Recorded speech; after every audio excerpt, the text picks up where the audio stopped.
Boa tarde a todos. Antes de dar início a mais uma conversa com sócios e amigos do CA em edição online, avisa-se que esta está a ser gravada para posterior divulgação no canal do YouTube do Centro de Arqueologia da Almada.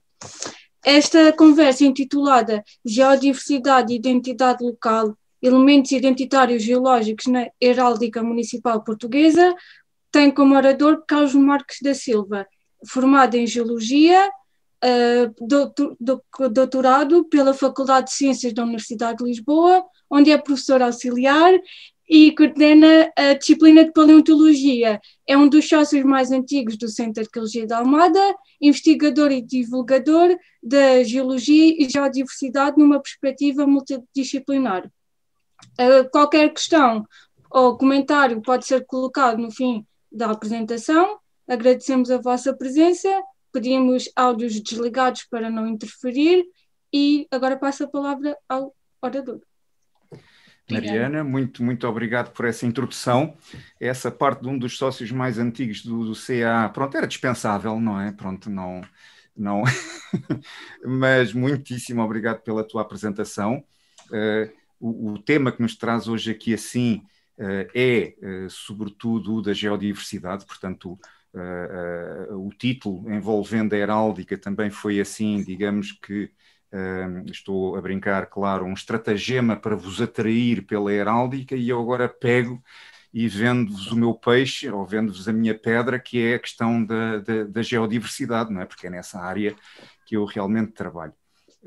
A apresentação de hoje baseia-se num trabalho que eu tive a oportunidade de escrever e de publicar aqui há uns anos atrás. Trabalho esse que eu coloquei, o PDF, está em inglês, as minhas desculpas, mas hoje em dia para se publicar para um público mais amplo é necessário realmente publicar em inglês, assim como daqui a 20 anos será necessário começar a publicar em chinês. O PDF desse trabalho está disponibilizado no bate-papo. É uma questão de subirem no bate-papo até o início das mensagens e estão lá 2 trabalhos em PDF, um meu e um outro de um colega meu, Carlos Neto de Carvalho, que foca basicamente o mesmo tema, apenas em territórios ligeiramente diferentes.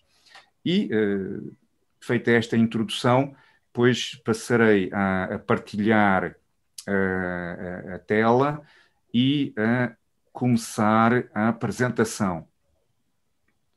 Ora, vamos ver aqui, onde é que estás tu?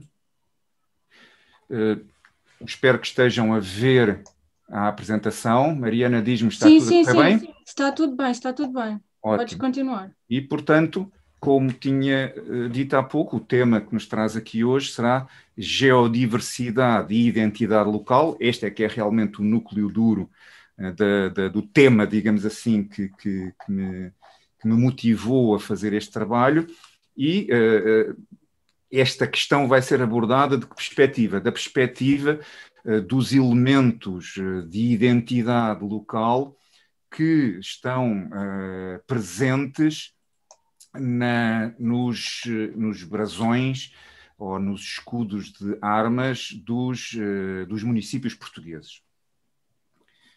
Ora, começando, atendendo a que estou a falar para uma audiência com uma vertente mais cultural, ainda que já tenha percebido que também temos aqui assim geólogos e não só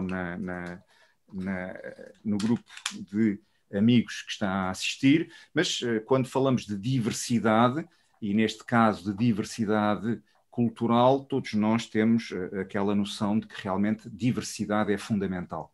E esse é um dos tópicos de base que eu foco e que eu sublinho nestas apresentações. A diversidade cultural, deste ponto de vista, neste contexto, já todos conhecemos e já estamos familiarizados com ela. Chamaria eu a atenção também para outras diversidades e para a sua relação com essa diversidade cultural, nomeadamente a diversidade geológica, ou seja, a diversidade daqueles elementos não vivos que constituem o mundo em que vivemos, ou seja, que constituem a geodiversidade, e, por outro lado, a diversidade biológica, esta mais, enfim, vossa conhecida, que é também, portanto, apelidada de biodiversidade.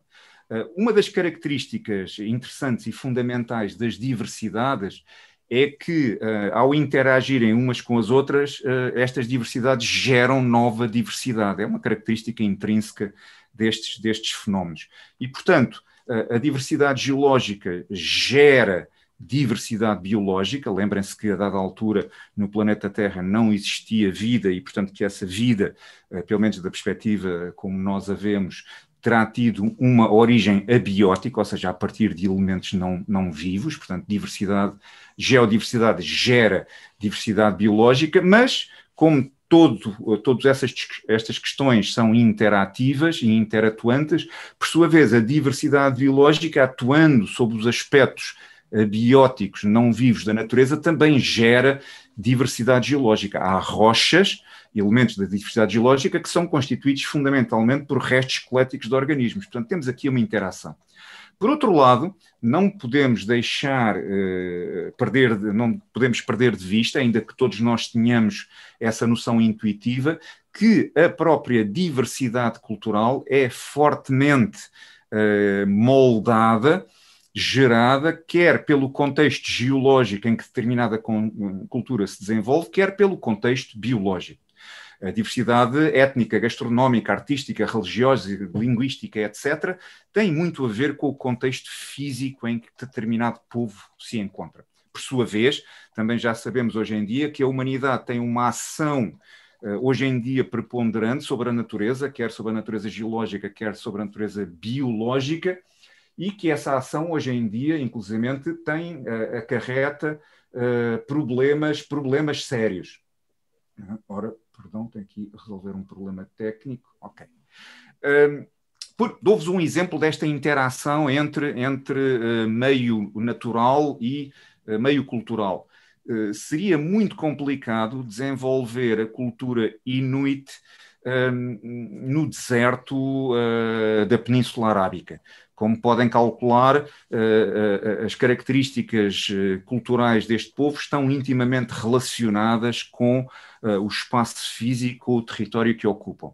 Da mesma maneira, seria extremamente complicado desenvolver a cultura portuguesa, estava-me a esquecer da máscara, a cultura portuguesa num contexto que não fosse aquele em que nós hoje em dia existimos. A cultura portuguesa está muito moldada pelo facto de estarmos localizados num país virado ao mar, portanto a nossa ligação, quer em termos de cultura, de maneira de estar na vida, até de história, está muito relacionada com o mar, não poderia existir sem o mar, e aspectos como a nossa dieta também estão muito relacionadas, quer com os recursos, neste caso biológicos, que o oceano nos oferece. Temos uma dieta muito rica em peixe e consumimos produtos como o vinho, que estão claramente relacionados com o clima temperado em que vivemos. Seria complicado sermos uma cultura de bebedores de vinho, por exemplo, se estivéssemos localizados na Islândia, por exemplo. Por isso seria extremamente complicado desenvolver a cultura portuguesa na Antártida, precisamente por aquilo que eu já vos falei.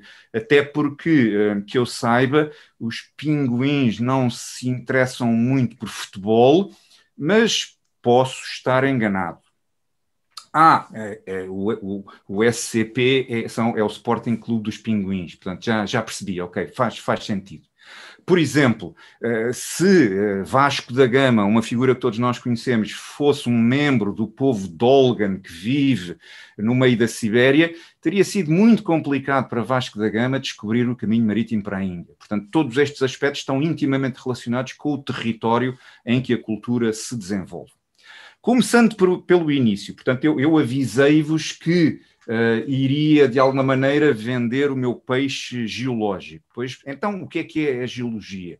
Bom, a geologia é a ciência que estuda o planeta Terra. Não apenas a superfície do planeta, mas também os seus materiais constituintes, as rochas, os minerais, como se distribuem, a sua estrutura, a sua história, morfologia, a dinâmica interna, a dinâmica externa e, inclusivamente, os seus fósseis. A geologia tem, inclusivamente, uma vertente que estuda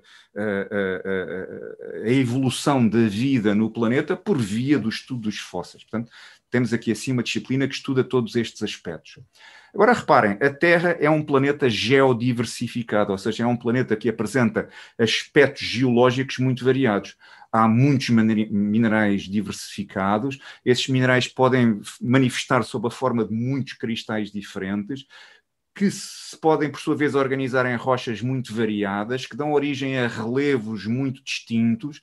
Temos oceanos, temos zonas continentais, temos desertos, temos zonas com climas completamente diferentes, planícies, montanhas. Existe uma diversidade geológica muito acentuada.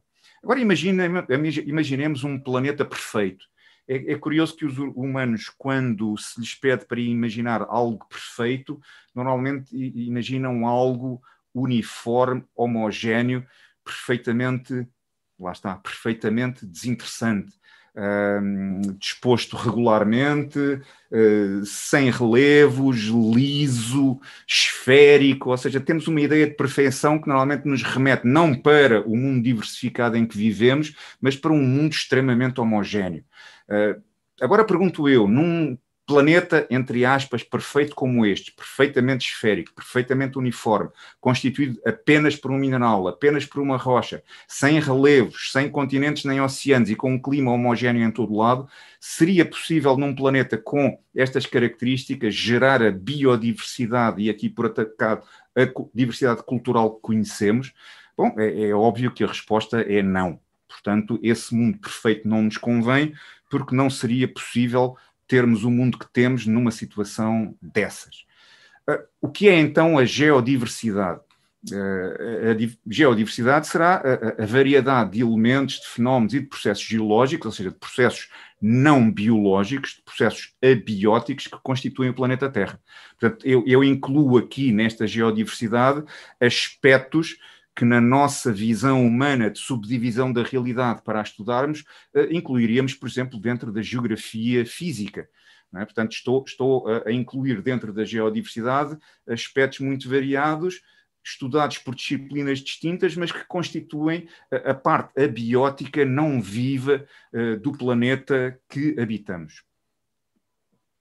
Quando olhamos para o mundo natural, para uma paisagem como esta, percebemos imediatamente que estamos a ver, por um lado, elementos da geodiversidade, que eu falei há pouco, as rochas, os minerais, a própria água, nomeadamente a água subterrânea, é um elemento abiótico da natureza, as sequências estratigráficas, os vulcões, a própria paisagem, são elementos abióticos da natureza, portanto, constituintes da geodiversidade. E depois temos todos aqueles elementos que nós também vemos aqui, que constituem aquela vertente biológica da natureza, ou seja, a natureza tem uma vertente geológica, uma vertente de geodiversidade abiótica e uma vertente biológica biótica.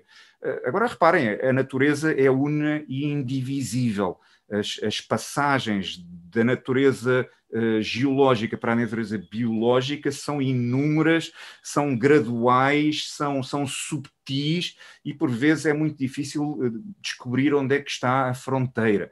É claro que se compararmos um adorável panda com uma simples pedra de calçada, torna-se evidente, tomando esse exemplo extremo, que são coisas muito distintas. Mas se tomarmos a natureza no seu conjunto, veremos que as fronteiras entre os elementos bióticos e abióticos da natureza, na realidade, são difusas. A bio e a geodiversidade são elementos que no seu conjunto integradamente constituem a natureza e são tão impossíveis de destrinçar como a fome e a vontade de comer. São coisas distintas, sim, mas indissociáveis uma da outra. Porquê é que devemos preservar a geodiversidade? Porquê é que a geodiversidade é importante? Bom, antes de mais porque as manifestações geológicas do mundo em que vivemos têm um valor intrínseco. Esse valor intrínseco baseia-se no pressuposto filosófico, ético, de que algumas coisas têm valor pelo que são e não apenas pelo que valem para a humanidade, para nós, enquanto humanos. Há também quem lhe chame o valor de existência. Há depois também um valor utilitário, mais, digamos assim, terra a terra, mais apreensível imediatamente, que tem a ver com o valor económico dos materiais geológicos, os materiais de construção, os recursos minerais que nós necessitamos para constituir materiais que não existem na natureza, como a cerâmica, os instrumentos tecnológicos que usamos, os materiais artificiais como os plásticos, as fibras sintéticas, tudo isto é produzido a partir de materiais geológicos. Toda a tecnologia que nós possuímos hoje em dia tem uma componente quase exclusiva de incorporação de materiais geológicos. Os Tesla com emissões zero não seriam possíveis se não houvesse lítio para construir as suas baterias.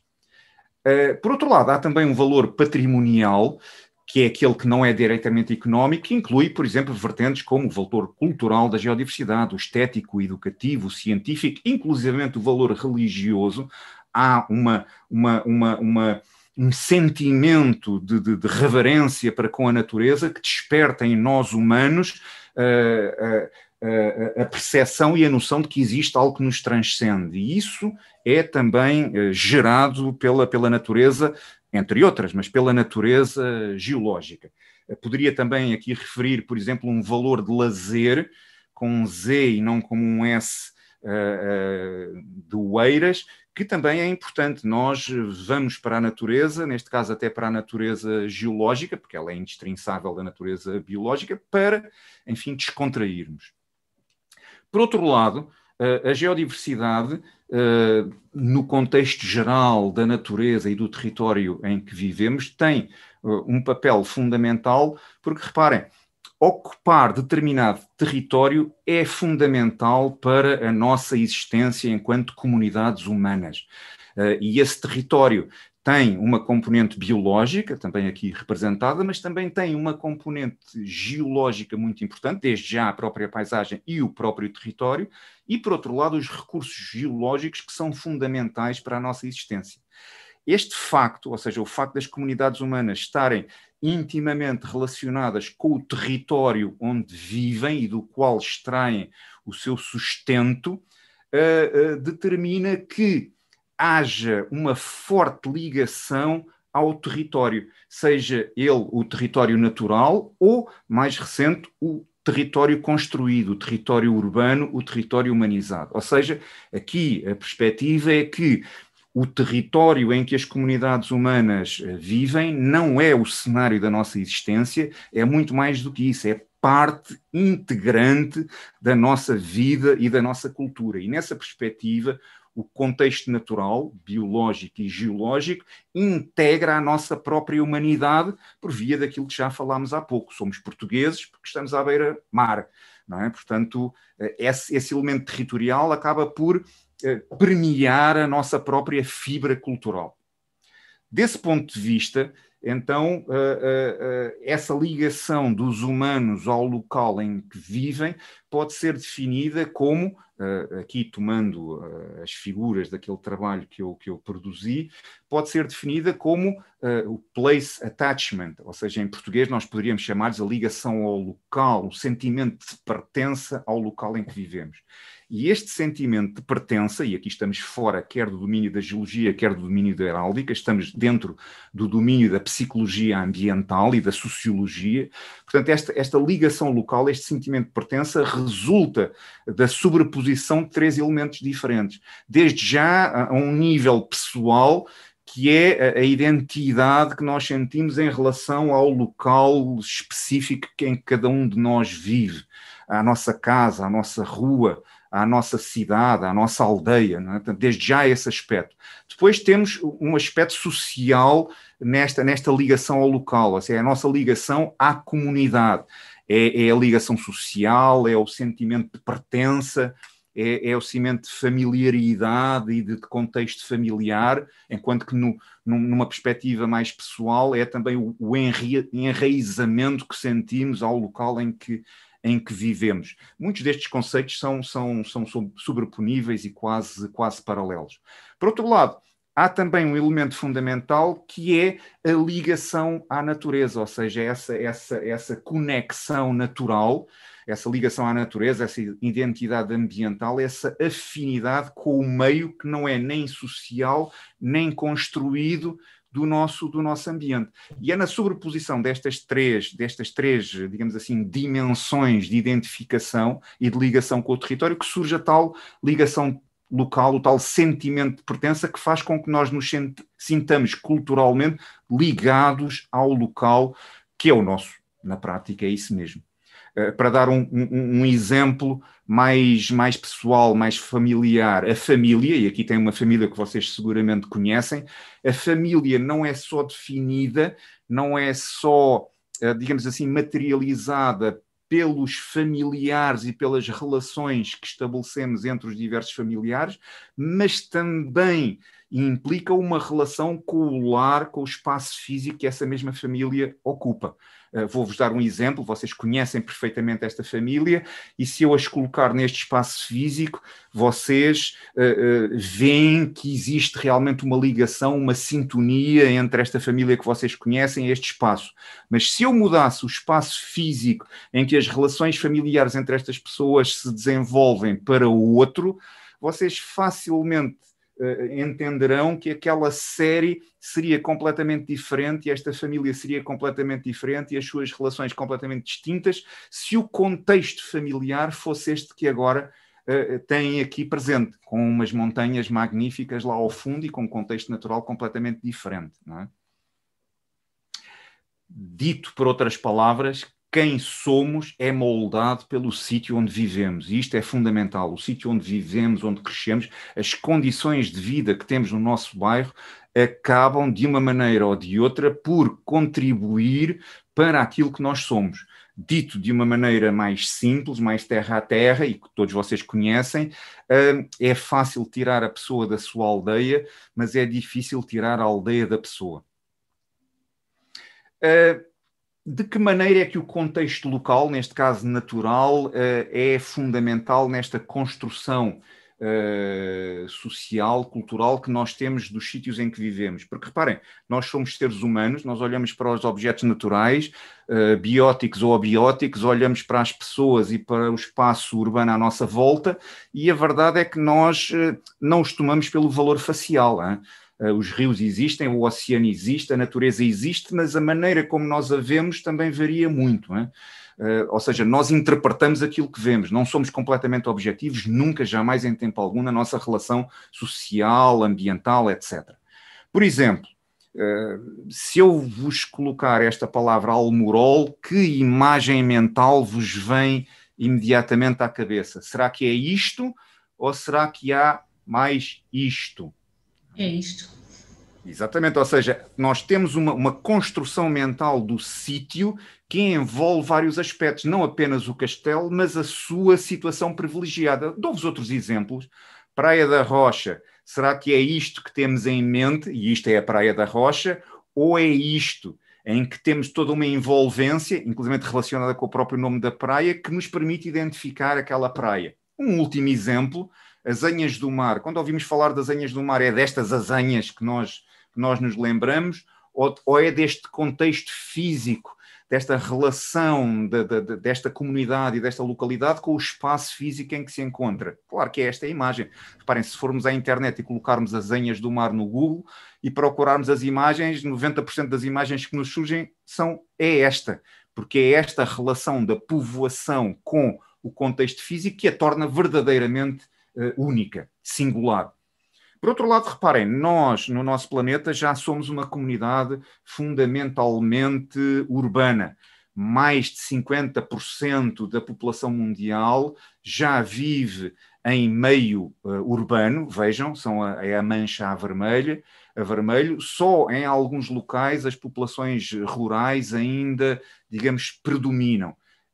Isto está relacionado também com a própria curva populacional humana. Reparem, em 1700 seríamos 600 milhões, estima-se que perdão, estima-se que em 2100 seremos 11 mil milhões. É muita gente. A dada altura isto estabiliza porque, enfim, não há recursos para um crescimento demográfico sustentável desta natureza. Mas reparem, este crescimento demográfico, inclusivamente, sofre uma explosão, aqui metaforicamente falando, a seguir à Segunda Guerra Mundial, é a chamada Grande Aceleração. O fim desse conflito militar à escala global ditou um período de recuperação económica e de recuperação demográfica muito acentuado, relacionado com o próprio esforço económico e industrial realizado durante os anos da guerra, né? E a população mundial cresce acentuadamente após 1945 e por volta de 2005, não me levem à letra que eu tive preguiça de ir ver, mas por volta de 2005, 2010, dá-se a passagem de um mundo rural para um mundo urbano. É precisamente a partir dessa altura que passamos a viver maioritariamente em meios urbanos, como no caso destas cidades aqui, Hong Kong, onde isso está bem patente. Agora, reparem, mesmo neste meio urbano, que é um meio humanizado, cultural, artificializado, mesmo nestes meios urbanos, os aspectos da geodiversidade têm uma marca muito importante. Vejamos o exemplo de Lisboa. Reparem, tem aqui uma paisagem lisboeta, o Largo de Camões. Eu escolhi uma imagem de inverno em que as árvores não têm folhas, para estarem mais camufladas, mas reparem, nesta foto de um meio urbano, a esmagadora maioria dos elementos que vocês aqui veem, tirando os pombos e as árvores, que são elementos da biodiversidade, tirando as pessoas, que são o elemento cultural, o que vocês estão a ver são elementos de origem geológica, quer a colina onde se implanta a cidade, quer os materiais que constituem a cidade, desde o metal dos candeeiros, à gasolina dos automóveis, aos plásticos dos toldos, ao vidro das janelas, à pedra da calçada, às telhas, tudo isso são materiais de origem geológica. Por outro lado, reparem, como é que a geodiversidade molda o contexto urbano? Desde já, o contexto geográfico. Eu disse-vos que estes aspectos geográficos eu incluiria dentro deste conceito mais amplo da geodiversidade. Reparem, Lisboa tem este aspecto singular, que muitas outras cidades também partilham, mas neste caso aqui em particular, precisamente porque está localizada à beira-Tejo. Mais uma vez, seria difícil as caravelas partirem à descoberta do que quer que seja a partir de Évora, por exemplo. E Évora é património mundial Unesco e, portanto, é uma cidade com recursos culturais e aspectos verdadeiramente fantásticos, mas é distinta de Lisboa. Porquê? Porque o seu contexto físico também é distinto. Por outro lado, reparem, Lisboa, para além de ser a mãe de marinheiros, que falámos há pouco, também é a cidade das 7 colinas, ou das 5, ou das 6, ou das 8, consoante nós contemos as colinas. Mas isto tem a ver com a geomorfologia, com o substrato topográfico da cidade, que por sua vez tem a ver com o substrato geológico. Portanto, são aspectos geológicos a moldarem o caráter da própria cidade. Seria muito difícil chamar-se a Marinha Grande cidade das 7 colinas, não é? Portanto, seria complicado atribuir-lhe essa descrição, esse epíteto. Reparem, mesmo aqueles eventos geológicos mais catastróficos e mais traumáticos, como o terremoto de 1755, deixaram uma marca indelével na cidade que ainda hoje se observa. Se olharmos para a Baixa Lisboeta, notamos logo à partida uma grande assimetria urbanística. Por um lado, temos um planeamento urbanístico baseado em ruas retilíneas dispostas ortogonalmente, ligando duas grandes praças, que é a Praça do Rossio e o Terreiro do Paço, resultante da reconstrução pós terremoto de Lisboa, e por outro lado temos uma organização, um urbanismo concêntrico, moldado por um lado pela colina do castelo e por outro lado por o sismo não ter sido tão devastador nessa área da cidade, permitindo reconstruí-la usando o modelo anterior. Portanto, aqui também a geologia, algo que se passou já há mais de 250 anos, a moldar o caráter da cidade. Depois, os materiais que a cidade utiliza na sua construção. Vejam aqui assim a calçada portuguesa, nascida em Lisboa, exportada hoje em dia para as mais variadas partes do mundo, mas é um produto cultural que tem como base elementos geológicos. Mais uma vez aqui o aspecto de fusão. Lisboa, por exemplo, é marcada pelo uso de um material de construção, o lioso, um calcário fossilífero, que, para a nossa grande felicidade, ocorre em grande quantidade, sendo uma pedra de muito boa qualidade, quer em Lisboa, quer nos arredores de Lisboa, ainda hoje é utilizada. Essa rocha é fossilífera, portanto, apresenta fósseis na sua constituição, elementos bióticos, a tal fusão entre a geologia e a biologia. Esse liós pode apresentar aspectos muito variados e, sendo o liós uma rocha nobre, um material de construção de qualidade e, portanto, oneroso, mas muito apreciado, é também copiado em aspectos tipicamente lisboetas, como estes painéis de azulejos que imitam o liós, copiando o padrão dos fósseis dos rodistas. Ou seja, aqui mais uma vez um aspecto da geologia, da geodiversidade, a contribuir para a nossa cultura e para o caráter singular de Lisboa. Não conheço painéis de azulejos com este aspecto fora de Lisboa, a não ser na Azambuja, e não estamos muito longe de Lisboa. Onde é que o liós ocorre em Lisboa? Olha, tem aqui um bom exemplo, desde o plinto da estátua de Dom José, até ao Arco da Rua Augusta, até à Basílica da Estrela, até aos pavimentos dos centros comerciais, até ao Centro Cultural de Belém, o liós, se calhar aí em casa, na escada e no tampo da bancada da cozinha, o liós marca a presença. É uma rocha tão emblemática de Lisboa e da cultura portuguesa que, inclusive, já foi classificada pela Unesco como recurso geológico cultural mundial. Reparem, tem aqui o Porto, onde o liós não ocorre, onde o material de construção são rochas ígneas, granitoides, e vejam que o aspecto da cidade, Lisboa, Porto, é distinto porque os materiais de construção, a cor desses materiais também torna a cidade distinta. Reparem, tem aqui o claustro da Sé Velha do Porto, comparem com o claustro dos Jerónimos. Não se trata de dizer, este é melhor que o outro, são diferentes, nomeadamente, quer pela coloração, quer pelos arabescos que é possível obter da rocha. Porquê? Porque os materiais de construção são diferentes e, como tal, a sua manifestação cultural também é diferente. O liós é utilizado inclusivamente em edifícios de habitação, como neste caso aqui, e reparem, aqui pisado por estes jovens, tem a calçada portuguesa, um aspecto cultural tipicamente nacional, não tanto no facto de ser uma calçada, não tanto no facto de representar coisas, mas pela profusão e pela diversidade com que é feito, mas temos já símbolos identitários aí representados. Tem ali assim no chão, representada a bandeira gironada branca e negra de Lisboa, sendo que esta maneira de apresentar as bandeiras é típica das representações heráldicas municipais portuguesas, este tipo de bandeira gironada. Recordar-se-ão que a Almada também tem uma bandeira deste estilo, mas com o amarelo e o azul. E isto leva-nos então à heráldica. A heráldica que, na sua essência, são símbolos identitários com uma forte vertente visual, com uma forte vertente de comunicação gráfica. Tem aqui uma imagem de uma batalha que todos vocês conhecem e que vocês reconhecem claramente os participantes nesta batalha, olhando para ela. Estão a reconhecê-los? Não estão claramente. Porquê? Porque faltam aqui os tais elementos identitários que nos permitem reconhecer uns como os bons e os outros como os outros, não é? E neste caso aqui assim, provavelmente já reconheceram a batalha, porque esta é uma representação muito conhecida da Batalha de Aljubarrota, que está guardada na British Library.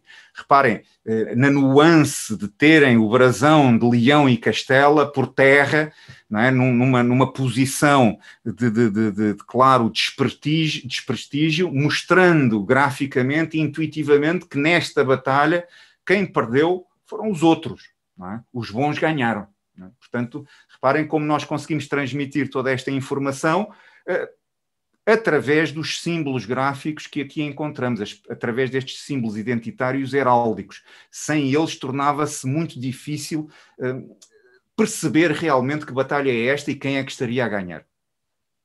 Sim, reparem, a heráldica manifesta-se sob a forma de símbolos identitários. Repara, a heráldica é toda ela uma disciplina extremamente complexa porque tem muitos elementos e extremamente interessante e cativante, mas reparem, qualquer tema, se for abordado aprofundadamente, será complexo, cativante e interessante. Assim como é possível fazer teses de doutoramento e passar 1 hora a falar de heráldica, também seria possível fazê-lo em relação a abordados ponto de cruz. Não é? É só uma questão de abordar os temas dentro da sua complexidade, da sua diversidade e das suas implicações, e todos os temas se tornam bastante vastos. Neste caso temos a heráldica familiar, aquela que provavelmente nos será mais conhecida. Aqui o brasão dos Pereiras, nomeadamente Dom Nuno Álvares Pereira. Temos a heralda cívica, os símbolos cívicos da nação, nomeadamente aqui assim os símbolos da nação portuguesa atual. Temos a heralda militar, pela lei e pela grei, este é o brasão da GNR. A heralda eclesiástica tem aqui o brasão do cardeal Serjeira, o cardeal patriarca de Lisboa. Aprendi ao fazer esta apresentação que é o cardeal patriarca de Lisboa, seja qual ele for, o único representante da Igreja que, a par do Papa, tem o direito de ostentar a mitra papal nas suas armas. Mais ninguém para além do Papa tem este privilégio. E tem depois a heráldica corporativa.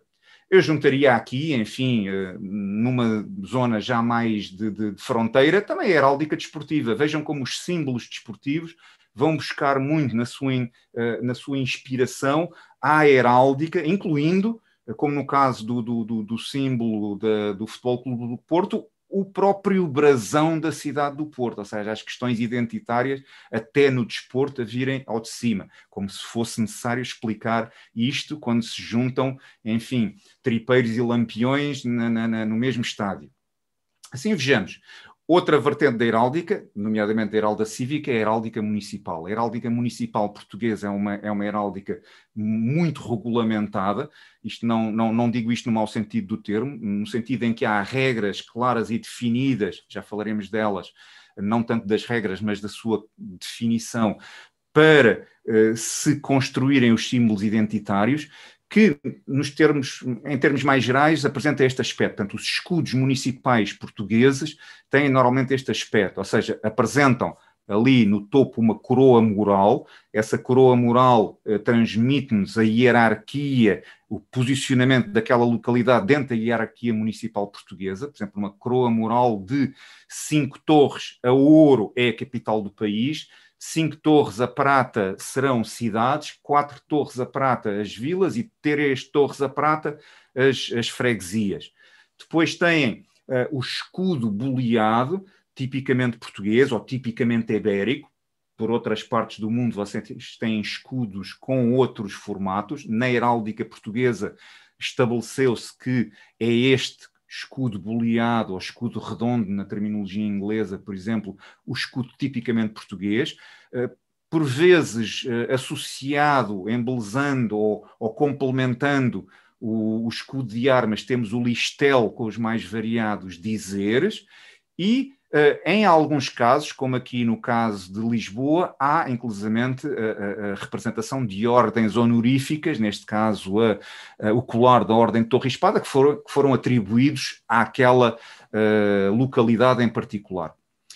Convém aqui, assim, distinguir duas coisas que normalmente são mescladas, que é, por um lado, o brasão e, por outro lado, o escudo de armas. Normalmente referimos a brasão indistintamente, nomeadamente para a representação gráfica desse mesmo brasão, mas são coisas distintas. Portanto, o brasão da Almada, o brasão, na realidade, é uma descrição das armas da família, da cidade, do que quer que seja, que depois poderá ser ou não materializado sob a forma de um escudo de armas, ou seja, há uma materialização visual de uma descrição. Mas o brasão é essa descrição é que está na base desta representação visual e não o contrário.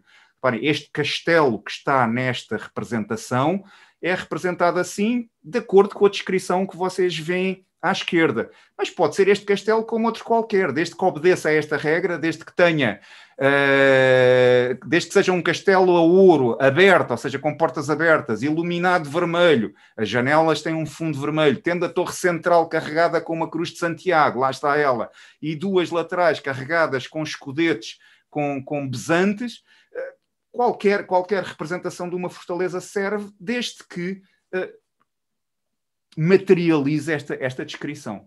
Depois, se juntarmos a coroa mural e o listelo, temos aquela representação que nós mais frequentemente conhecemos. Exemplos de símbolos identitários com uma história muito antiga. O brasão, o escudo de armas, os símbolos identitários de Lisboa, conhecidos pelo menos desde do século XIV, com aspectos bastante variados. Há brasões, há representações heráldicas municipais mais antigas, está-me agora a falhar o nome, Castelo Mendo, salvo erro, do século XIII, de municípios que, inclusive, hoje em dia já não existem, mas que são conhecidos, nomeadamente, de representações sigilográficas, ou seja, em selos municipais, em cera ou em lacre. Reparem, pode-se dizer, o brasão mudou muito. Na realidade não mudou. Todos eles apresentam uma nau, todos eles apresentam os dois corvos afrontados, virados um ao outro de São Vicente, e em todos eles a nau navega. Portanto, são representações que, sendo distintas do ponto de vista gráfico, estão todas em consonância com o brasão original da cidade de Lisboa, que normalmente hoje em dia nós vemos como este que nós temos aqui. E vemos como este porquê? Porque a dada altura houve uma pessoa, um senhor, que se deu ao trabalho de representar graficamente todos estes brasões e os colocar numa página da internet e hoje em dia na Wikipédia, e como todos nós vamos buscar os brasões a este local, então basicamente, por um lado temos um excelente serviço, que é temos os brasões disponíveis, por outro lado estas imagens acabaram por cristalizar o modo como nós imaginamos mentalmente e como representamos graficamente o brasão das diversas cidades. Como tudo na vida, há vantagens e desvantagens. Antes do século XX, a representação, os elementos presentes nos escudos de armas e nos brasões das municipalidades eram muito variados, mudavam muito, como vocês podem calcular, como qualquer manifestação humana, tudo isto varia e muda de acordo com o contexto cultural local, de acordo com o partido ou a facção dominante, de acordo com o gosto estético ou os elementos identitários da altura. Portanto, o certo é que na altura havia uma variabilidade muito grande das representações heráldicas, nomeadamente da representação heráldica, que eu não coloquei ali na outra imagem, do brasão de Lisboa, em particular aquele ocorrido a seguir à Revolução Republicana de 1910, uma revolução com um cariz laico muito, muito arraigado, e que a dada altura, inclusive, eliminaram da representação do brasão de Lisboa os corvos vicentinos, por uma questão de visão laicizante do mundo e da cultura, e, portanto, de eliminar referências religiosas dos elementos identitários municipais. Quando se mexe com os elementos identitários, isso normalmente gera reações, e neste caso também gerou, e como resultado dessas reações, em 1930, por parte da Comissão de Heráldica da Associação de Arqueólogos Portugueses, e aqui estamos nós no Centro de Arqueologia da Almada a falar destes aspectos, e a Comissão de Heráldica da Associação dos Arqueólogos Portugueses liderou este processo, que foi precisamente o de criar regras, portanto, de regulamentar, de alguma maneira de uniformizar a expressão gráfica e a utilização de certos símbolos identitários nos brasões municipais portugueses. Esse movimento foi liderado por Afonso de Ornelas, que na altura presidia a Comissão de Heráldica da Associação dos Arqueólogos Portugueses, militar, reparem, 1930, portanto estamos a falar dos primeiros anos pós-Revolução Militar, e, portanto, que tinha uma visão muito mais estandardizada, regulamentada, rígida, quer no bom, quer no mau sentido do termo, da expressão da identidade local sob a forma de heráldica. Não é? Por exemplo, o brasão de Almada em 1860 teria este aspecto.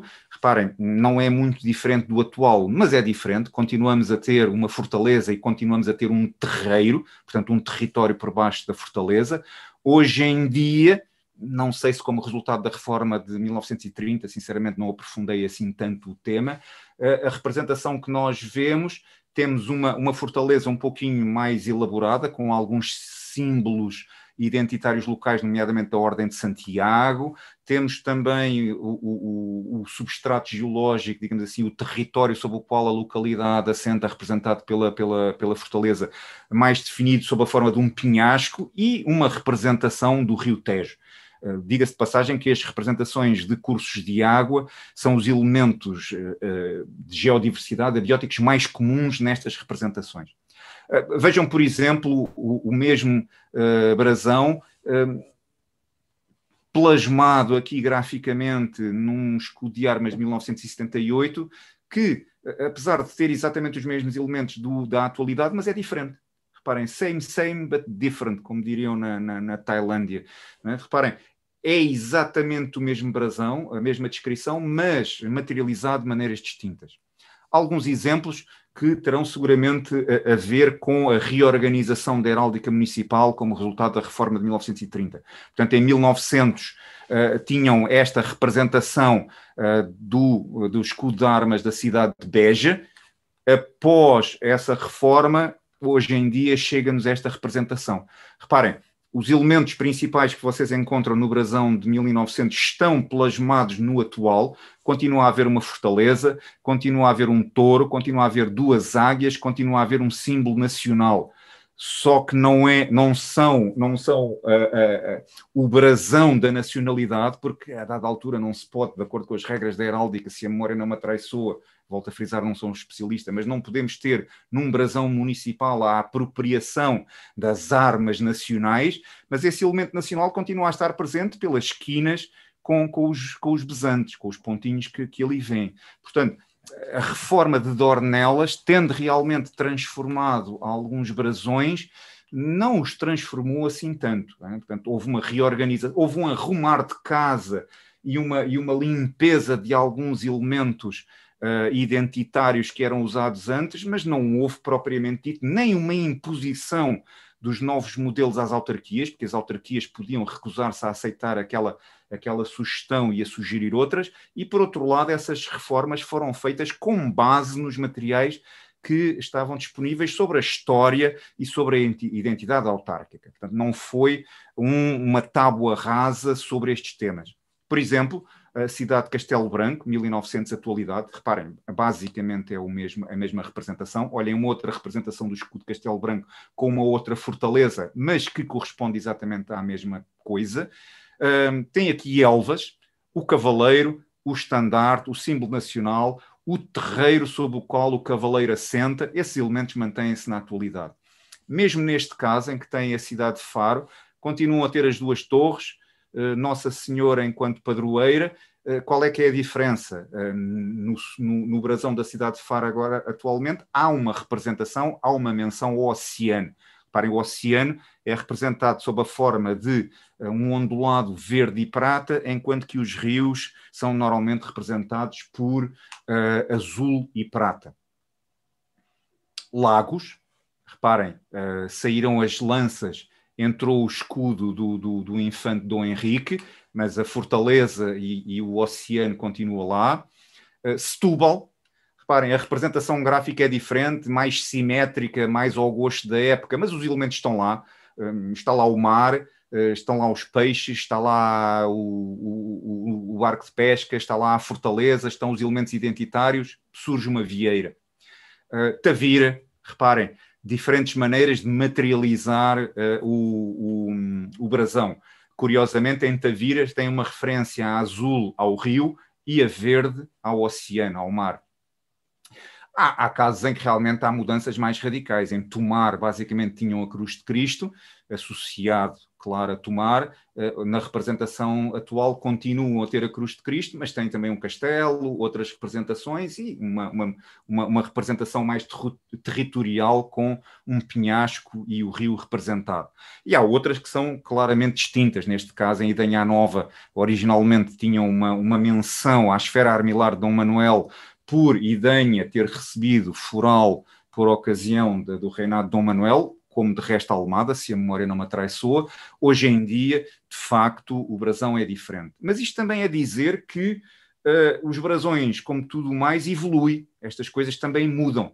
E estas alterações não foram feitas à revelia, ao arrepio, contra o sentir local. Não? Portanto, as autarquias tinham uma palavra a dizer, estes símbolos eram aprovados em Assembleia Municipal e, inclusive, todos eles foram reaprovados na reforma autárquica mais recente, se a memória não atraiçoa, já dos anos 80. Neste caso aqui, assim, reparem, nos escudos de armas estão materializados aqueles elementos da descrição sob a forma de figuras. Essas figuras podem ser elementos arquitetónicos, como vocês veem aqui, as fortalezas, podem ser elementos de origem biológica. Eu estou-me a referir apenas à representação desses elementos, não àquilo que eles significam.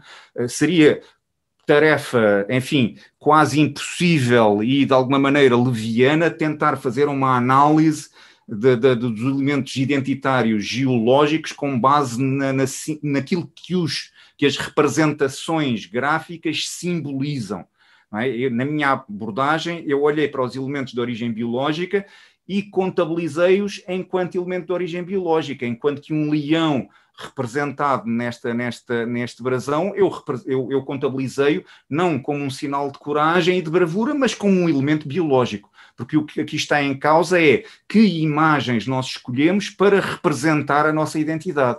É uma ferramenta, é um navio, é um elemento territorial, é um elemento religioso. Foi isso que eu tentei, digamos assim, de alguma maneira, contabilizar e quantificar nesta abordagem. Tem também elementos heráldicos, tem elementos de atividades económicas, ferramentas, etc.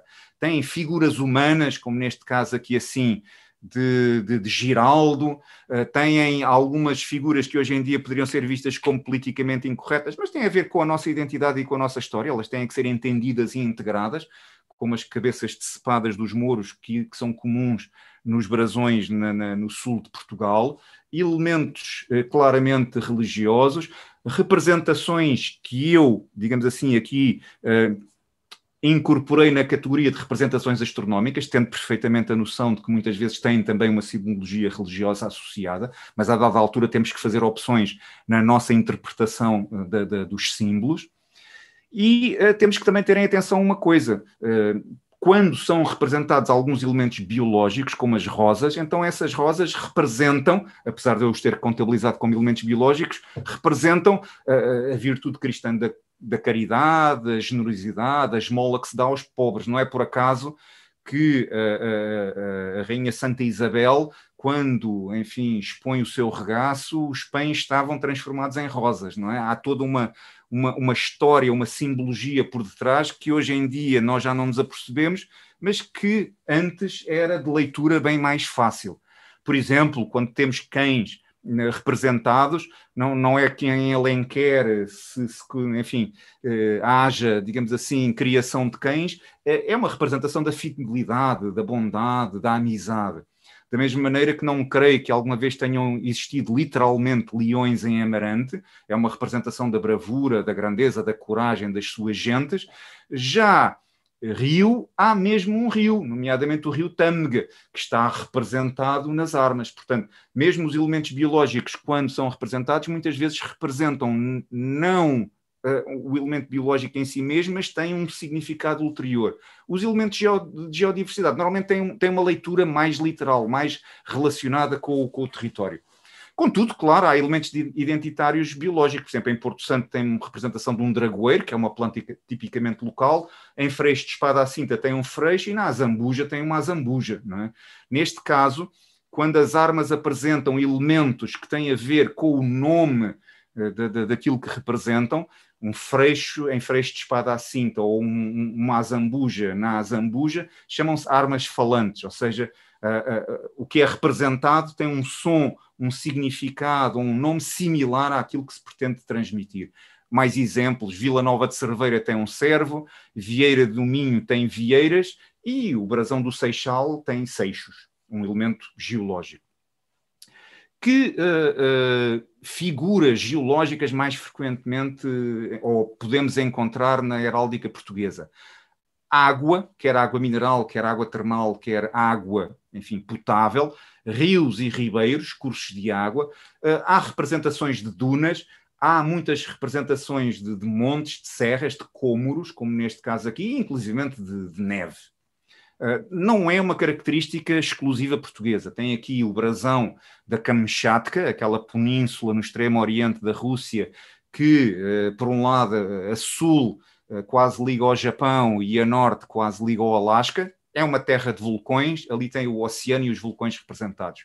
Aqui um brasão alemão, Steinwiesen, que é também, curiosamente, uma arma falante, porque, reparem, tem aqui a pedra, Stein, num prado verde, visa, portanto, neste caso, tem também uma arma que ela própria encerra a descodificação do nome da localidade. Tem aqui a localidade, o município de Tibú, na Colômbia, com a representação dos seus campos petrolíferos. Tem aqui Tercy-les-Bains, que tem uma representação quer de água termal, enfim, é Tercy-les-Bains, não é? E também, curiosamente, de uma amonite, de um fóssil, um elemento geológico. Tem aqui no município de Včelakov, na República Checa, símbolos de exploração mineira e também relevos da região, e em Percé, no Canadá, tem a representação de um elemento geológico identitário, o Rocher Percé, e de um fóssil de uma trilobite. Reparem, este é o Rocher Percé e é fácil de perceber porque é que ele aparece no brasão e porque é que é um elemento identitário local fundamental. É muito difícil em Percé fugir a este Rocher Percé, traduzido para português de maneira bastante fluida, como a rocha furada ou a pedra furada, de que também temos exemplos em Portugal, de pedras furadas. Curiosamente, ali a trilobite representada é um exemplar de trilobite que ocorre naquela zona, da espécie Symphoroides beardi, de idade devónica, paleozoica, e apenas uma nota para dizer que em heráldica portuguesa, nomeadamente no brasão da freguesia de Canelas Aroca, também temos representadas trilobites, ali assim envoltas por aqueles losangos denominados neste contexto de lisonjas. Reparem, as trilobites são um elemento importante da identidade local, de modo a terem sido figuradas no brasão da localidade. Que elementos abióticos nós encontramos nestas representações heráldicas portuguesas, depois de todos estes elementos contabilizados da maneira que vos referi? Bom, temos, reparem, curiosamente não, pronto, depois de contabilizados, mais de metade dos brasões, dos brasões dos escudos de armas de localidades portuguesas têm algum tipo de elemento territorial ou da geodiversidade representado. Portanto, há sempre lá ou um terreiro, ou um rio, ou o oceano, ou um monte, ou o que quer que seja. Quais é que são os elementos mais frequentemente representados? Bom, desde logo, os rios e ribeiros. Estão um pouco por todo o lado, como eu já vos disse, os rios e os ribeiros normalmente representados por uma faixa ondulada a azul e prata. Outro elemento muito representado é o oceano, por razões óbvias. Portugal fica virado ao oceano, representado por um conjunto de faixas onduladas verde e prata. Mais elementos, os terreiros, o solo, portanto, uma representação do terreno propriamente dito, onde tudo assenta, como neste caso aqui assim, também estão muito bem representados. Mais elementos são as arribas e os penhascos. Lembrem-se, por exemplo, do escudo de armas de Almada, neste caso da Vila de Óbidos, lá estão os penhascos representados. Montes e serras, como neste caso aqui na Vila de Manteigas, tem ali assim a Serra da Estrela. Reparem, é mais uma arma falante, tem uma estrela lá em cima, é a Serra da Estrela. Outros elementos como água, quer água termal, quer água mineral, representado neste caso aqui da Vila de Monchique, das Caldas de Monchique, e depois aspectos como ilhas, vulcões, já viram que relacionados com os Açores, perdão, ilhas, vulcões, dunas, salgema, etc. Tem aqui, por exemplo, na cidade de Rio Maior, uma representação das pirâmides de sal e essa algema, portanto é sal que é obtido de um contexto geológico, como vocês sabem, Rio Maior fica aqui a 20, 30 quilómetros no interior, não tem qualquer ligação com o oceano atual. Este sal vem não do oceano atual, mas de um oceano que existiu em tempos há muitos milhões de anos e que hoje em dia está preservado sob a forma de, ou registado sob a forma de formações de salgema em profundidade e que é usado para estas salinas no interior. Se não conhecem, visitem, é realmente um local fantástico e, se a memória não me atraiçoa, são as únicas salinas interiores ainda em elaboração na Península Ibérica. E se de facto não formos lá e não comprarmos sal, pois é provável que esta manifestação fantástica da cultura local relacionada com a geodiversidade desapareça. Por outro lado, também tem aqui acima a representação de uma ilha e de um vulcão nos Açores, a Vila das Lajes do Pico. Reparem, que seria da povoação e das populações de Vila de Lajes do Pico sem aquele vulcão? Será que a ilha existiria? Não, não existiria, porque a ilha é de origem vulcânica. Portanto, o próprio vulcão é a razão da existência daquela ilha. Portanto, não admira que este elemento geológico seja um elemento identitário tão forte naquele local, porque realmente um aspecto do território que domina fisicamente toda a paisagem. Estamos a aproximar-nos do fim, não desesperem, apenas para vos dizer que, lá está, esta minha apresentação hoje baseou-se num trabalho que escrevi aqui há 3 anos e picos. Lá está, eu hoje em dia já procuro outras maneiras de expressar esta minha vertente geológica, fugindo a temas clássicos, tradicionais, convencionais da geologia, e neste caso até por ligação ao Centro de Arqueologia de Almada e por convivência com pessoas do domínio das ciências sociais, pois a minha alma também me pende para começar a estabelecer pontes entre os aspectos da geologia e os aspectos das ciências sociais. Portanto, tem aqui este trabalho, que inclusivamente, e isto é interessante, já deu também frutos, porque depois outros colegas se inspiraram para fazer análises mais detalhadas, neste caso aqui assim, ao nível do território do Geoparque Naturtejo e mais detalhado, neste caso, ao nível dos brasões das freguesias. Reparem, eu analisei 308 brasões. Se juntarmos todas as freguesias do país, é cerca de 10 vezes mais, 3.000 e tal. A dada altura tornava-se um trabalho incomportável, portanto fiquei apenas pelos brasões municipais, mesmo com as dificuldades acrescidas resultantes da reforma de 1930. Curiosamente, e digo isto com muita satisfação e com uma pontinha de orgulho, quando o trabalho foi publicado, e agora recentemente, já fui contactado por um colega do Chile que, inspirando-se no trabalho, propôs que eu colaborasse com ele para que ele também fizesse uma análise similar da heráldica municipal chilena. E isto é muito interessante porque, claro, também no Chile, alguns exemplos, olhem, reparem aqui os apetrechos, as ferramentas mineiras representadas na heráldica, neste caso do município de Tiltil.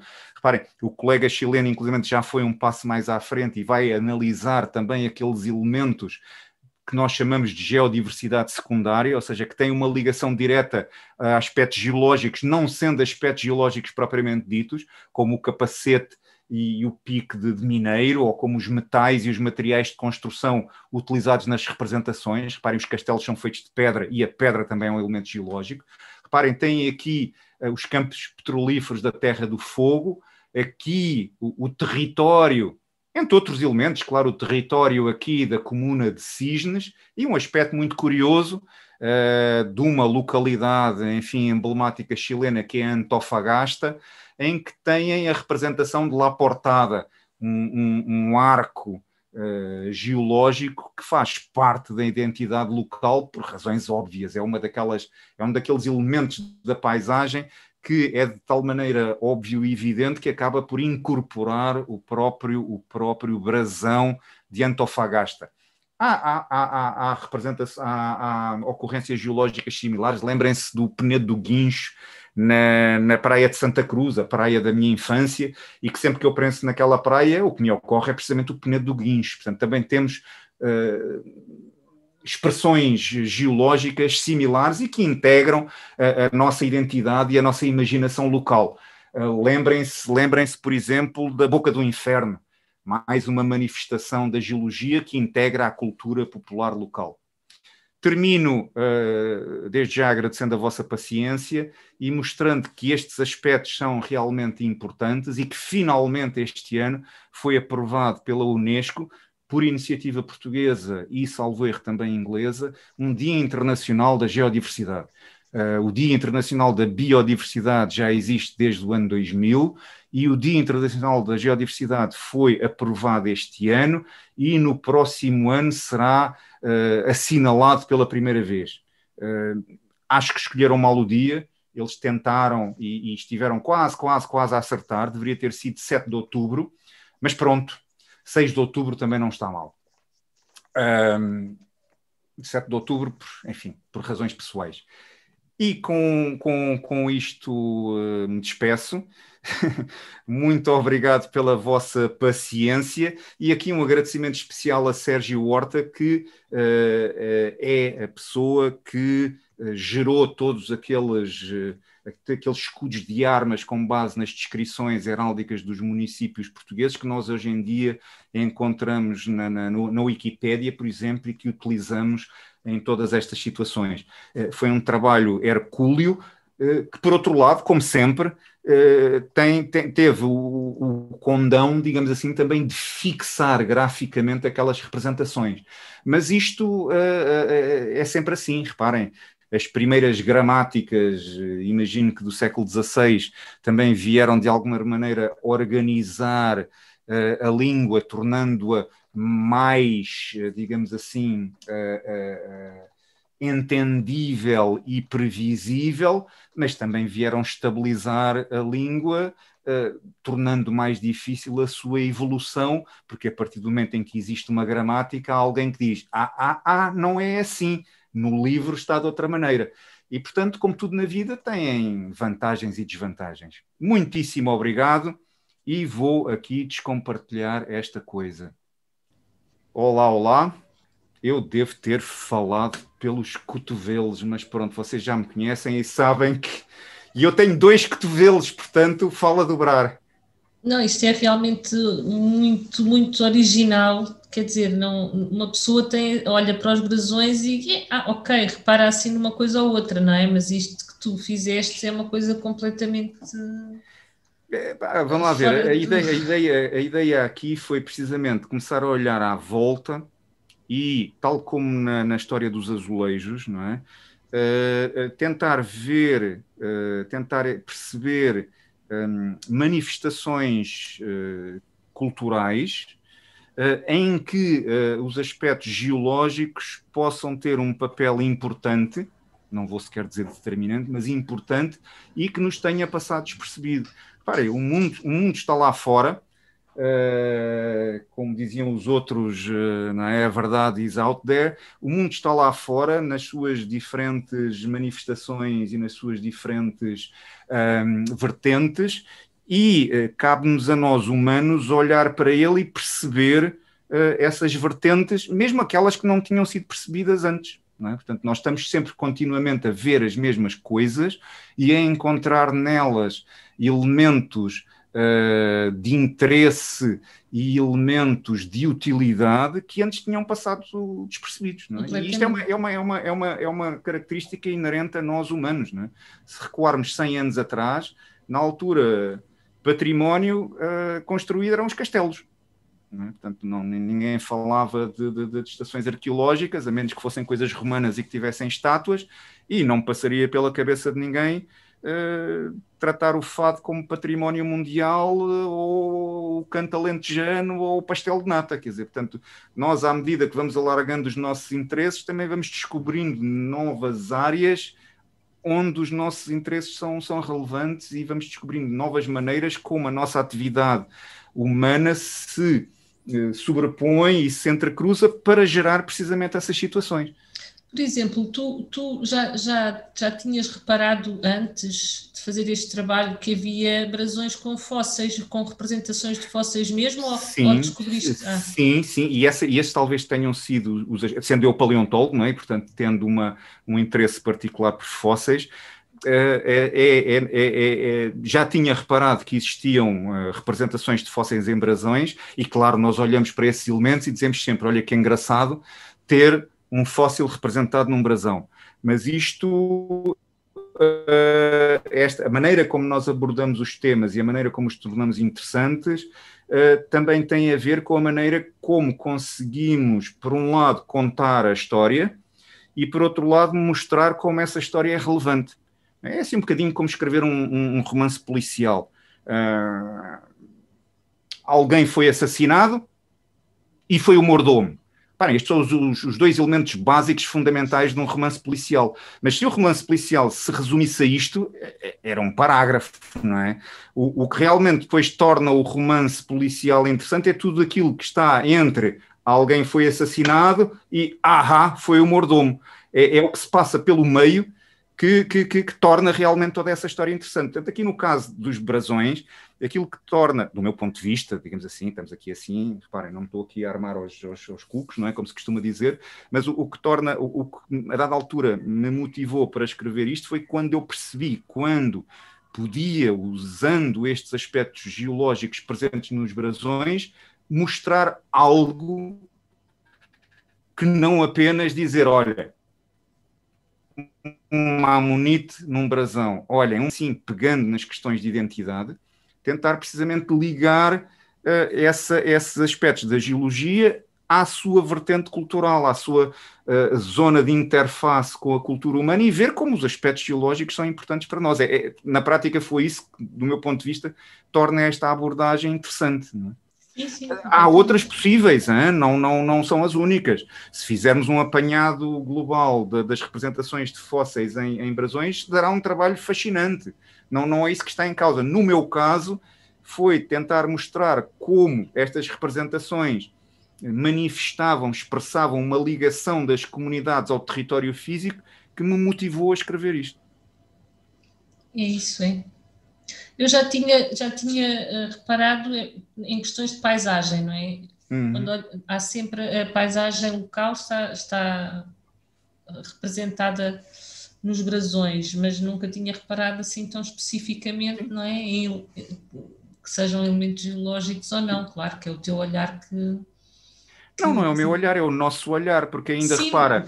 Vamos lá ver uma coisa. Quando eu digo o nosso, é o de todos nós, porque está aqui uma comunidade que é geológica e das ciências sociais. E é precisamente dessa fusão, não é? Desse cadinho de ideias, o simples facto de irmos beber uma cerveja juntos ou beber um moscatel ali nas reuniões do Centro de Arqueologia, também promove este tipo de conversas, não é? E este tipo de troca de ideias e de comunhão. E ainda há poucos dias, naquela reunião que tivemos com uma candidata autárquica à Câmara de Almada, tivemos a oportunidade, de referir os aspectos do território, não é? E, por outro lado, eu também de referir esses aspectos da ligação do sentimento de pertença ao território, não é? Portanto, qual é que é a ideia? Nós podemos abordar a arqueologia de um ponto de vista mais pragmático, mais técnico, que é, há ali algo que é preciso escavar, que é preciso recuperar, que é preciso preservar e guardar. Ok, mas depois há toda uma superestrutura que assenta nesses aspectos que mexe mais com a nossa maneira de ser humanos, que é precisamente a nossa ligação ao território. E essas questões são abordadas, por exemplo, no trabalho que o Chico esteve a fazer quando ligou a demografia e as povoações e e a própria arquitetura da Almada, ao contexto geológico em que se encontra. É quando nós começamos a perceber as relações entre as diversas vertentes do mundo em que vivemos.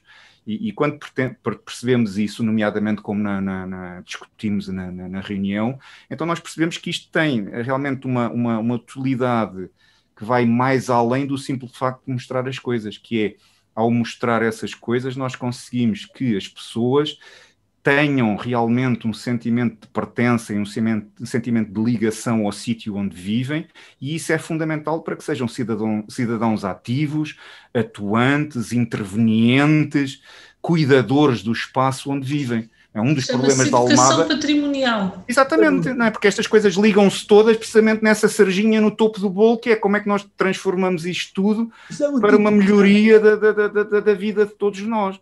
Um dos problemas da Almada... Sim, perdão, desculpa. Desculpa lá, ok. Força, eu falo demais. Pá. Não, tudo bem. É muito interessante esta parte dos brasões e da geologia, porque, por exemplo, a minha tese de mestrado foi sobre uma etnogeologia da água no Conselho de Porto Mons, em que tu vês a geologia a condicionar toda a comunidade serrana através do paradigma em que é muito rica em água, mas não se chega lá. Então tu vês toda a geologia a dar uma resposta cultural àquela gente. Isto é muito interessante. Sem dúvida, e é precisamente o estabelecer dessas pontes, porque por um lado temos os geólogos a trabalhar, por outro lado temos as pessoas das ciências sociais, e às vezes é preciso assim um cromo, como tu e eu, para podermos olhar para os dois lados e dizer, calma, há aqui uma ligação. Exatamente. É? Olha, por exemplo, há aqui uma coisa popular que é a chamada despedrega. A despedrega é muito interessante. É um termo popular da Serra da Área Candeeiros, que é a limpeza dos terrenos. Diz, desculpa. Perdão, eu estou aqui numa conversa cruzada ali com a minha colega Sofia. O que é que é a despedrega? É a limpeza dos territórios da Serra para fazer a agricultura. Ou seja, não é mais do que uma mineração do calcário. É muito interessante. Sim.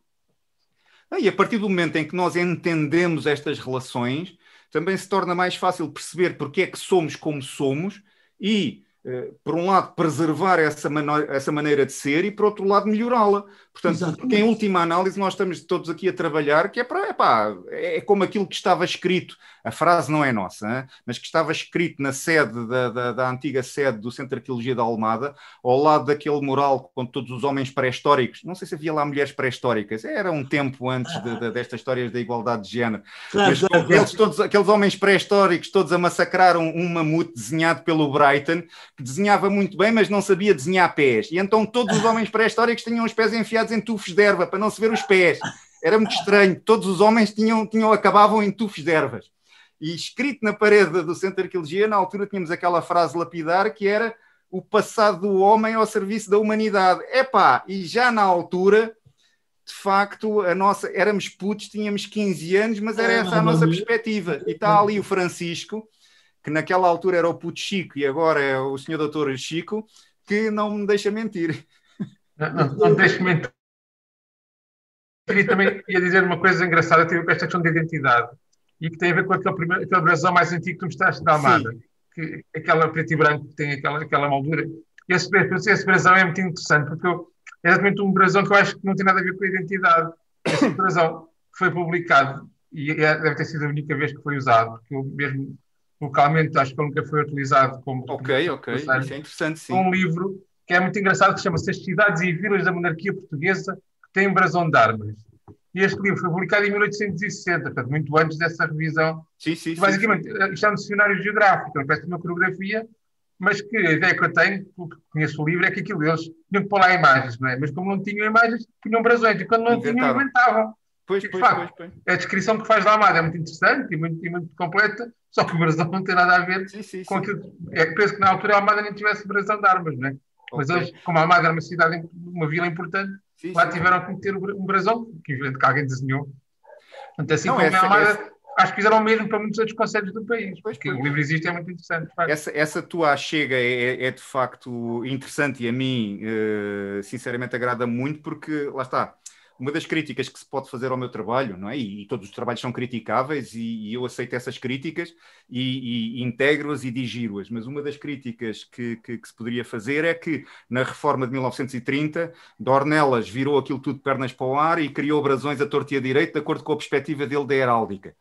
E lá está, eu vejo mais a coisa na perspectiva de ele sendo, e por favor, se houver militares na audiência não me levem a mal, mas sendo militarão e tendo, claro, aquela perspectiva regular, ordenada, enfim, hierarquizada que todos os militares de uma maneira ou de outra têm, porque está relacionado com a própria atividade que exercem, da mesma maneira que nós, geólogos, normalmente, enfim, sonhamos com martelos e com rochas, não é? Mas ele o que fez, se calhar, na maior parte dos casos, foi arrumar a casa em termos de descrição,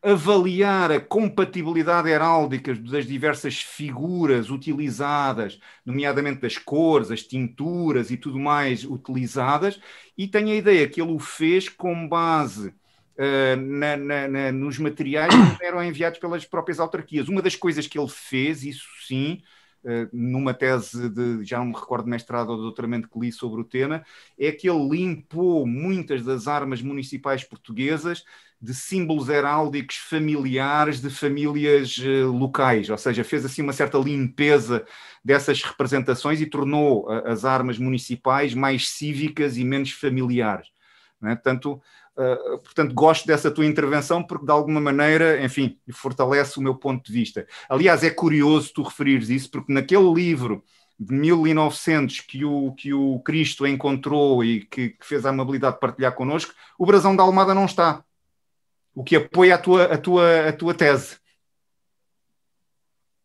Agora vou dar a palavra à Eva Blum. Está bem? Olá, Eva, boa tarde. Obrigado pelo convite. Olá, boa tarde. Sim, claro.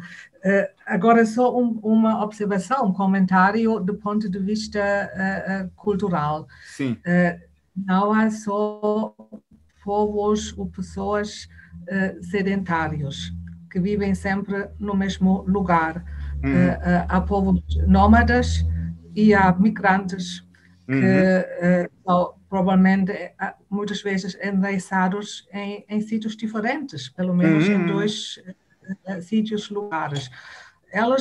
As nómadas tradicionais, clássicos, provavelmente não tinham brasões, mas tinham, de certeza, acho, Pedro, mas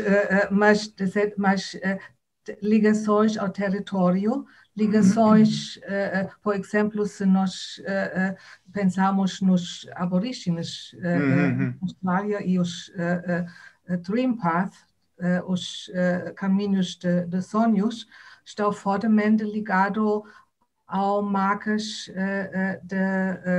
do território, ao landmarks. Não? Sim, sim, sim. E é só uma sugestão, isto provavelmente não enriquece a tema dos brasões e das armas, mas se calhar de outras formas de ligar ao território muito geológico, provavelmente sim. mais geológico do que qualquer outra ligação que tu referiste. Sem dúvida, sem dúvida. Aliás, quando eu no início falei dos valores da geodiversidade, este tema, eu acho este tema fascinante, não é, acho que é muito, lá está, se calhar é a minha veia, enfim, de letras a vir ao de cima, mas acho o tema realmente cativante. E a partir do momento que, reparem, o próprio conceito de geodiversidade, ele foi criado para todos os efeitos em 1993, portanto é um conceito relativamente recente. E só a partir de cerca de 2000 é que ele começou a ser utilizado de uma maneira mais transversal. E claro, a partir do momento em que nós temos uma área de intervenção nova, temos muitas pessoas a olhar para essa área e a descobrir novos territórios intelectuais e novos interesses antes nunca vistos. E esse aspecto dos valores da geodiversidade, com as suas diversas vertentes, hoje em dia até já nem se fala de valores, fala-se de serviços, quer dos serviços de ecossistemas, dos aspectos biológicos, quer dos serviços dos elementos geológicos, ou seja, para reforçar aquela ideia de que a natureza realmente presta-nos serviços a nós próprios, para reforçar essa ligação à humanidade, não é? Um dos valores da geodiversidade é precisamente esse valor religioso, ou seja, essa capacidade que certos elementos geológicos têm de inspirar em nós sentimentos de transcendência. Eu mostrei-vos ali uma imagem daquela antigamente chamavam-lhe Ayers Rock, agora na Austrália, porque estão a mudar, lá está, enfim, a bússola cultural, estão a voltar aos nomes nativos, agora estão a voltar a chamar-lhes Uluru, mas aquele rochedo, que é um relevo de resistência, ou seja, que ficou ali no meio da Austrália, quando tudo o resto à volta foi erudido, é realmente extraordinário e é impossível não chegarmos àquele local e não sentirmos algo de facto que mexe connosco, porque a Austrália é uma panqueca, hein? Aquilo é completamente plano. Perguntem ao Jorge e à Ana, não é? Sobretudo ao Jorge, que teve que, enfim, conduzir ao longo dessa panqueca durante vários dias, e é completamente aplanado, e depois chegamos ao centro da Austrália e tem aquele penedo com 300 metros da altura e com um perímetro de 9 km. É impossível uma ocorrência geológica daquelas não causar uma forte impressão naqueles mesmos grupos nómadas que referiste há pouco. É absolutamente impossível, é incontornável, é um ponto de referência na paisagem. É uma borbulha perfeitamente transcendental. Ora, já agora, só por curiosidade, eu pus no bate-papo a referência lá do livro, e se forem procurar, está aí um link para o livro que está à venda em vários sítios. Não consegue encontrar o livro, mas esse link está aí, consegue-se ver uma das imagens de um dos brasões que é representado, que tem exatamente o mesmo formato, portanto, só muda o meio. Portanto, todo o enquadramento é igual, e claro, igual em todos. Ok. Tem aquela moldura, não é? Tem aquela moldura que exatamente. É igual para todos. Ok. Gosto dessa ideia. Essa ideia agrada-me. Ora, guardar aqui a... Ora, onde é que estás tu? Pessoal, mais ideias, mais questões que queiram discutir, partilhar. Eu sei que para esta altura vocês já estão todos, enfim.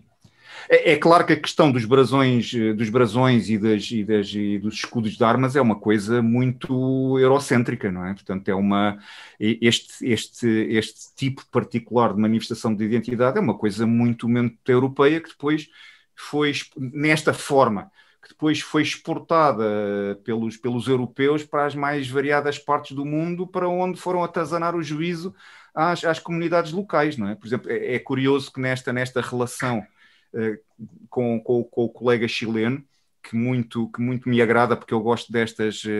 é simpático, enfim, entrar em contactos connosco e dizer assim, gosto da tua ideia, queres fazer uma coisa similar para aqui. Ele referia, uma das dúvidas que ele tinha e uma das questões que ele queria discutir comigo era precisamente como o Chile não tem uma história como esta, europeia, nestes termos europeus tão antiga, pois os brasões e os escudos de armas chilenos são coisas muito mais recentes, muitos deles, uma parte muito significativamente deles, apesar de terem uma influência espanhola importante, claro, mas não estão nem pouco mais ou menos, lá está, regulamentados, enfim,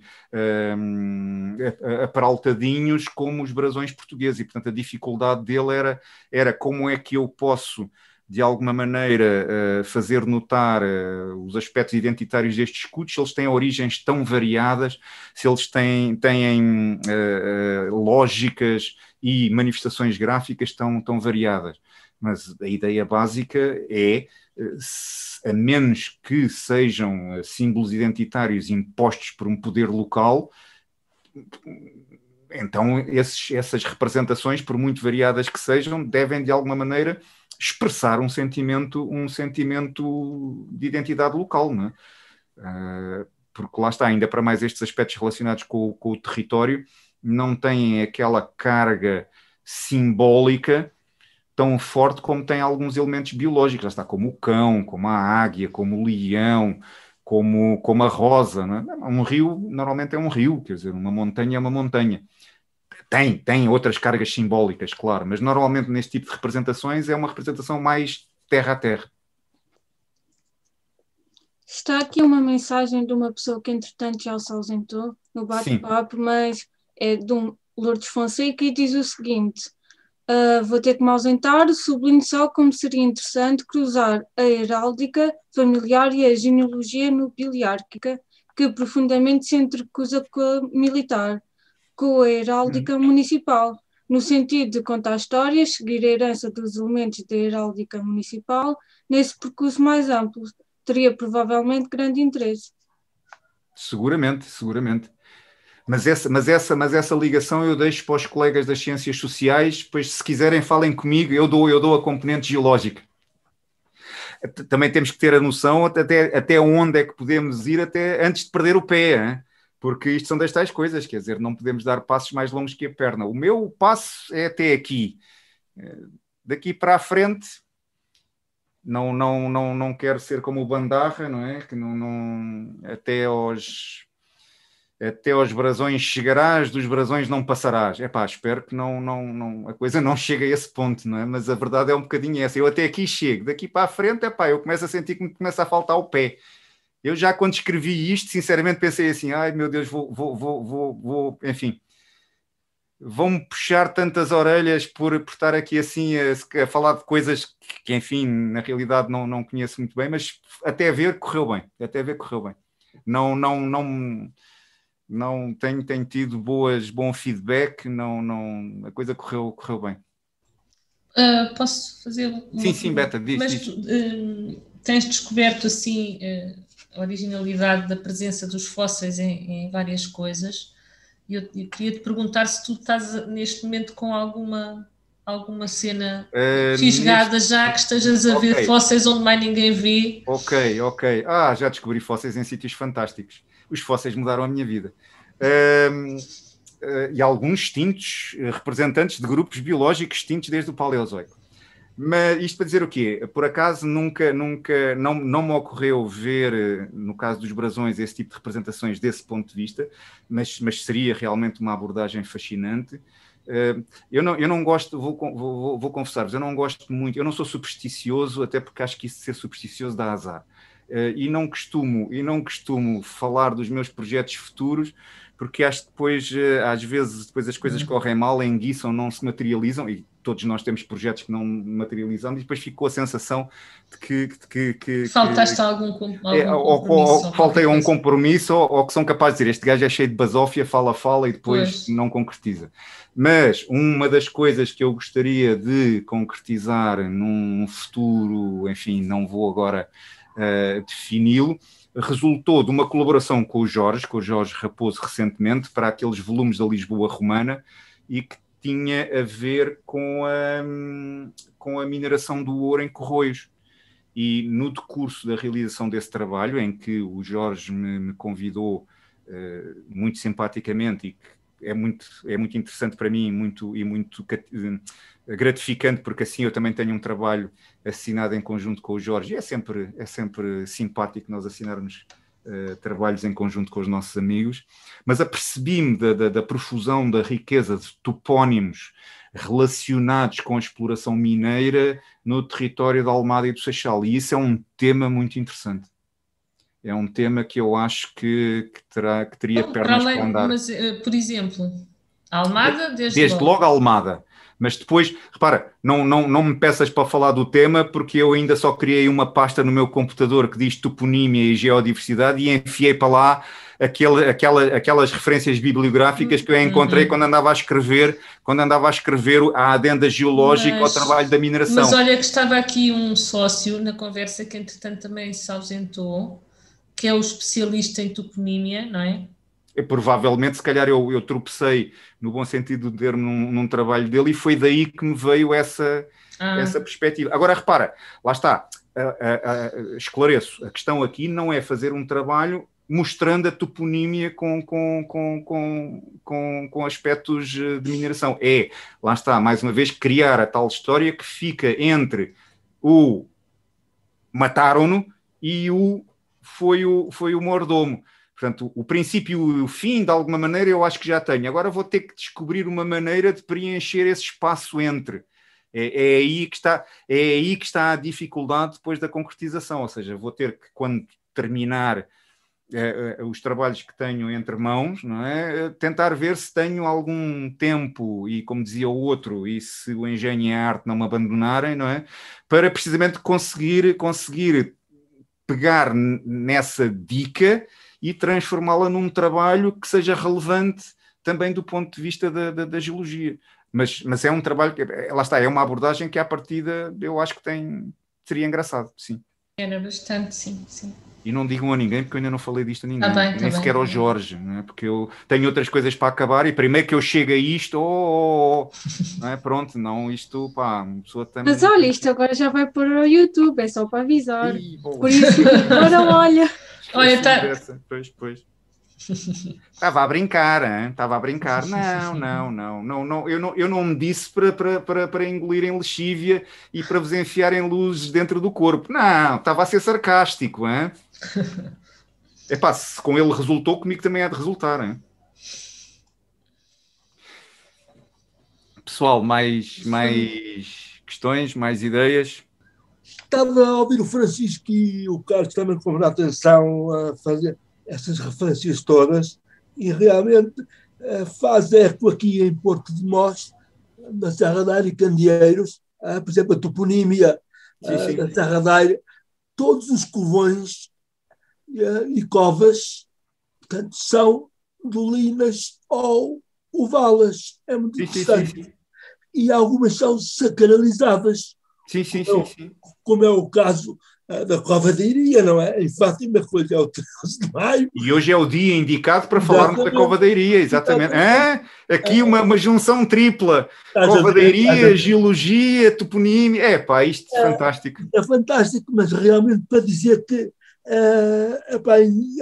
há muito terreno para nos desbravar, com novas ideias e com novas, portanto, pontos que se podem fazer entre as ciências sociais e geológicas, cada vez mais importantes. E para dizer já agora, que eu agora também vou propor aqui para a Câmara de Porto de Mós alterar, não é, portanto, o brasão do Conselho, mas é da freguesia de São Bento, sabes porquê, Carlos?